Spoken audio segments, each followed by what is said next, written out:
How do you become more attractive to your spouse? Juicy, juicy topic. I'm going to give you 5 very concrete skills. And I say it's a skill because it can be learned, that we teach in the women's school to actually develop a relationship where you're constantly developing attraction for each other, and that the idea of being married 5-10 years and still being incredibly attracted to each other is not only possible, but it is, I believe, how it's meant to be. But nobody's training us on how to show up to our spouse after we actually, get married, and what that really looks like in a very practical level. And so I want to just give you literally kind of a snippet, because in the women's school, we go deep dive into training about this. But how do you become attractive to your spouse? Because I think that the physical is important in some degree, that your spouse can look at you and say, wow, I'm really attracted to her. And I think that's really important. That's why we need to actually pay attention and actually take care of ourselves and dress up, not because you're just doing it for him, but because I think it's a way of honoring him, but also a way of creating and cultivating that invitation where you're saying, I honor you enough that I'm making the time in my really busy day to dress up for you, because I value you and I want to honor you by being my highest and best self externally. Okay. So that's just sort of a little part. Now, how do you really do that? Number one, how do you create continually have this life of attraction, being attracted to your spouse? And number one, you have to be inspiring him, right? If he feels inspired when he talks to you, when he, after a conversation, is like, wow, that is a profound wisdom, or wow, that is really beautiful, I love what you did there, or God, it was a great conversation, we just had about dreaming, and they're inspired, which means they're actually moved through you encounter of you, that makes you really attractive, ladies, beyond the physical, right? But here's the key ingredient. You cannot inspire someone unless you're inspired. So it requires you to be constantly growing and learning and creating and imagining and dreaming, so that you're actually a walking inspiration. You're not just trying to inspire him. You're sincerely inspired by the beauty of the world, by everything you're learning, by growing. Because when we're learning something new, we get so inspired.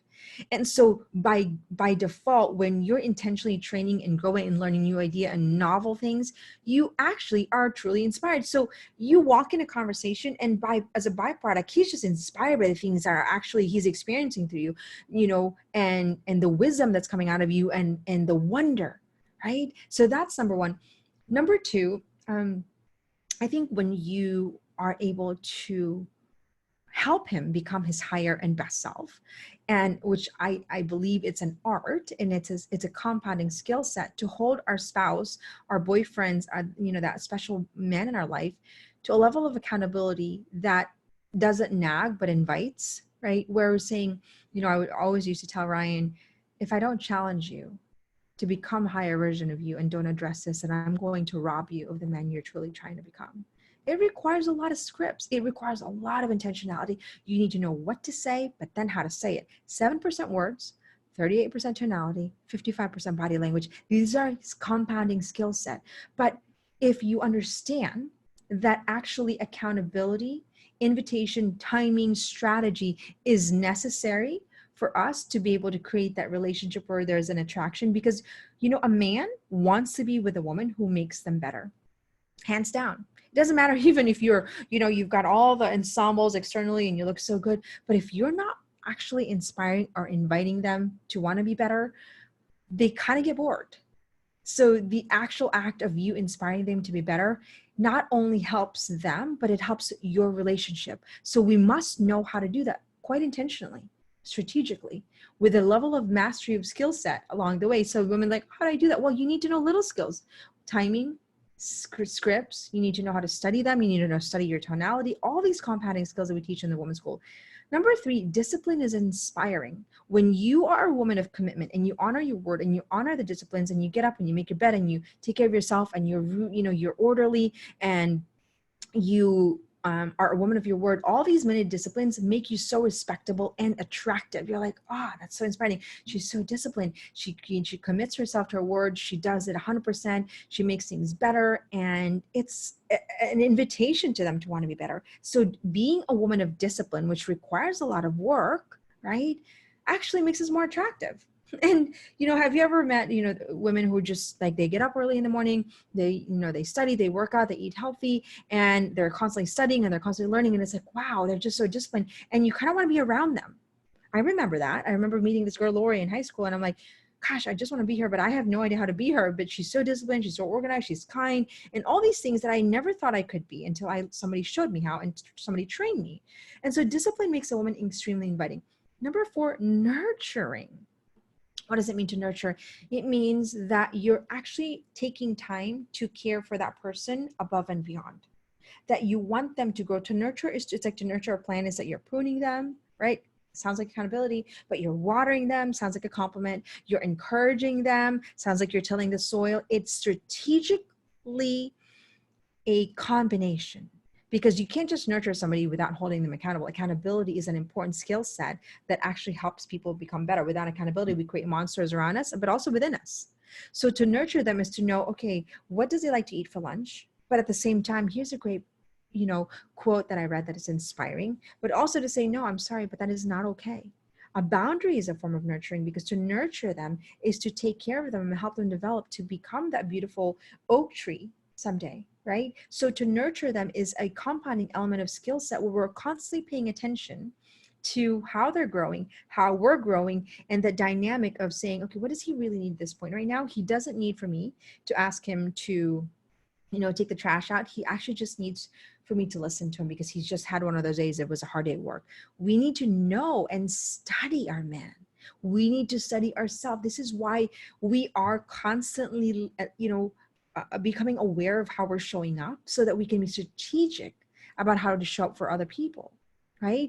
So nurture. And number 5 is that we have to honor our value. And what I mean by that is that we don't tolerate, a dishonor of our value and our worth. And what I mean by that is that we're not doormats. And it doesn't mean that we're mean, but we're fierce and tender. And somebody, does something, you can address it and say, I'm sorry, I just want to let you know, but what you did was not right. We hold them accountable, and we're not just sort of saying, oh, I can't believe she did that, and then we're complaining and whining about it, and it's sort of this mental gymnastics, as opposed to saying, no, I honor my value. You may not do that. It's a boundary, and that I'm not just here for you to just trample. I deserve your respect, and I tell that Ryan all the time. It's like, oh, you know what, Ryan, I'm sorry, that's not what I deserve. I deserve more than that. It's just simple things. My husband honors me so much in little ways, but it never ends. That there's, level of accountability. Some of my children were doing like potty talk, and I remember thinking, I deserve to be honored in this table as a woman, and that potty talk does not belong here in the dinner table. And I expect your leadership, Ryan, in this, when we're having dinner, that is not, I don't deserve that kind of level of conversation. And it's so small and it's in details, but remember, it is the details that magnifies that beauty. Art is in the details. Okay, so how we show up in the details extremely matters in our ability to actually hold everyone else accountable, inspire everybody, and nurture everyone. So it requires so much of our internal work as a woman to actually arrive at that level of mastery where we actually can inspire and continually create that attraction. But we have to begin somewhere, and we have to know that, January, what I want is an incredible relationship where my husband, my spouse, is inspired by my presence. That's what I want. But we can't stop at what I want. We need to know what we want. That, 20 years into marriage, wow, they're still in love. He's still pursuing her. She's still in awe of him, and they still have this incredible dynamics. Those things don't happen by chance. They happen by work. And so if that's what you truly want, then it will happen with a lot of investment in who you need to become in order to show up as that woman. But it is absolutely available for you. And that, yes, it's going to require some work for some relationship, but it means that you either give up or you say, no, I am going to fight for what I believe, what I want. And that's an inspiring, beautiful relationship. And even if I have to fight myself, So my invitation to you is to ask yourself, what do you really want in your relationship? And then who do you need to become in order to achieve and to get what it is that you want in your relationship? A relationship that's thriving, that's growing, that's streaming, that's intentional, and that actually nurtures each other's soul in the deepest level. And I will tell you, there's no price tag for that. And if you are, blessed enough to have that kind of relationship, that how nurturing it is, and how actually that kind of love is what gives women this level of freedom that is hard to explain, because when you know you're loved and you know that you're in this safe and secure relationship, there is an element of freedom that it gives you. But it also requires us to work for freedom. Freedom is not free, right? Freedom, it isn't free. In order for us to free and be peaceful, we have to work actually on our mindset, right? We pay the price in order to achieve the freedom that we actually want and deserve and desire. But it is available for anybody who is willing to do the work necessary to achieve that level of freedom and achieve that level of relationship that they want.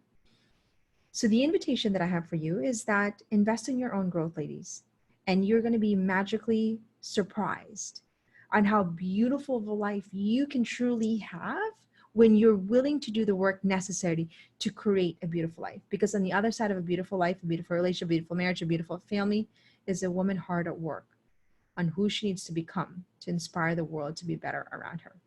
My name is January Donovan, founder of the Women's School, inviting you to invest in yourself and join the Women's School and our program and really begin the journey of creating a beautiful life beginning with you.